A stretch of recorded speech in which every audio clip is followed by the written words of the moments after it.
Welcome to Authentic Expressions. My name is Mige Glenn, and I'm pleased to have Dr. Glenn Simmons present with me this morning. Today's video will focus on the difference between victim living versus abundant living.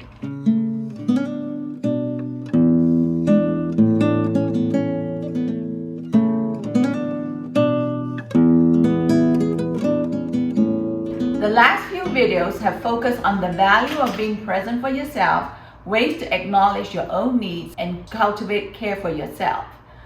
To remain mindful of self-enriching efforts, this video will highlight factors that contribute towards abundant living. Without much thought, it's very easy to slip into faulty scripts from our past and become caught up in restrictive living. Years may fly by before you realize that dead-end oppressive thoughts have limited your growth. In this video, we will examine limiting thoughts that can no longer serve you and explore various enriching principles that steer you toward abundant living. Firstly, let's examine the difference between victim living versus abundant living. In victim living, a person's life is consumed by daily doubts related to their personal values, professional goals, relationship direction, and parenting skills. They commonly find themselves boxed into a myriad of restricting, oppressive principles. These thoughts keep them stuck in the toxic web of social, personal, familial, or work relationships.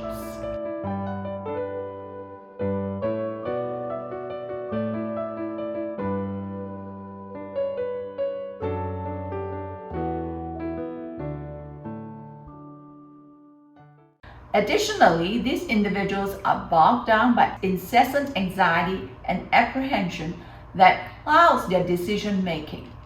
They struggle with a fragile and sketchy sense of self-acceptance. This steers them towards a perpetual search for external validation and acceptance, which drives them deeper into disconnecting from themselves.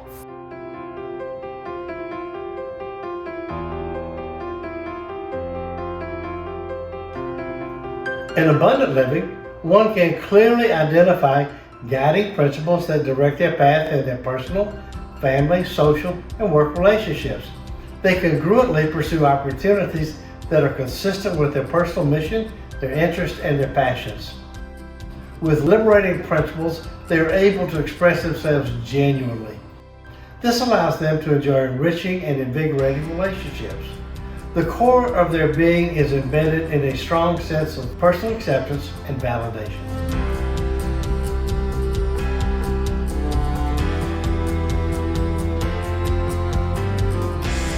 The first part is specific to the need for acceptance. In their search for acceptance, an individual with a victim mindset is consumed by anxious, apprehensive, or tense energy. Their emotions are driven by fear of displeasing others or stepping out of line, or even an unending desire to gain acceptance.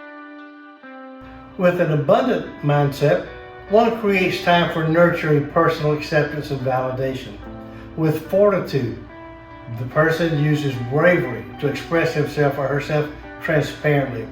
The aim is to use quiet, calm, reflective posture to strengthen self-acceptance. The second part is fear of rejection. A person with a victim outlook fears rejection, betrayal, or even being let down by significant people in their life. Their incessant fear sets them up to tolerate disparaging put-downs from others.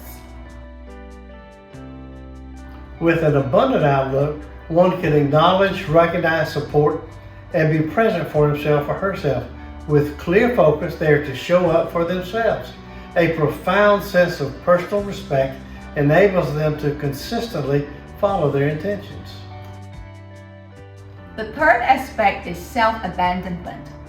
In the area of self-abandonment, a victim approach individual frequently abandons his or her own values or needs.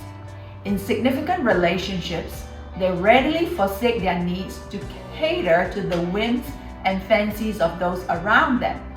This self-sacrificing mindset leads them to an empty existence.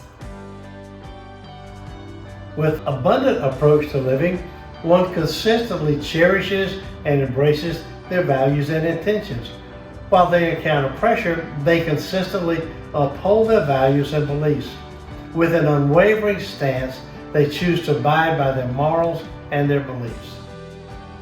The fourth piece is losing sight of goals. Specific to goals, a person with victim approach to life easily set aside, represses, or dampen their goals and interests. They simply acquiesce and cater to overpowering people who impose their personal agenda on them. With abundant approach, an individual fosters a strong, resolute, and remains steadfast in pursuing their agenda and intentions. Driven by inspiration and personal vision, they wholeheartedly pursue their interests. The fifth part is suppressing of feelings. Specific to dealing with their emotions, a person with a victim attitude commonly squashes or nullifies their thoughts and emotions. They model their parents' approach of suppressing and obscuring their own feelings. Additionally, rather than speaking up for themselves, they wait for others to defend or come to their rescue. With an abundant attitude, a person can vocalize and articulate their thoughts transparently. They consistently listen attentively to the promptings of their heart and commit to express their inner feelings and thoughts transparently. Consider these stems to strengthen your abundant attitude. To nurture myself in validation, I will. With clear focus, I will acknowledge. To consistently embrace myself, I plan to. With steadfast resolute, I desire to restore. Thoughts I would like to share with significant people in my life are. In closing, refresh and rejuvenate your mornings with self-acceptance and self-validation beliefs.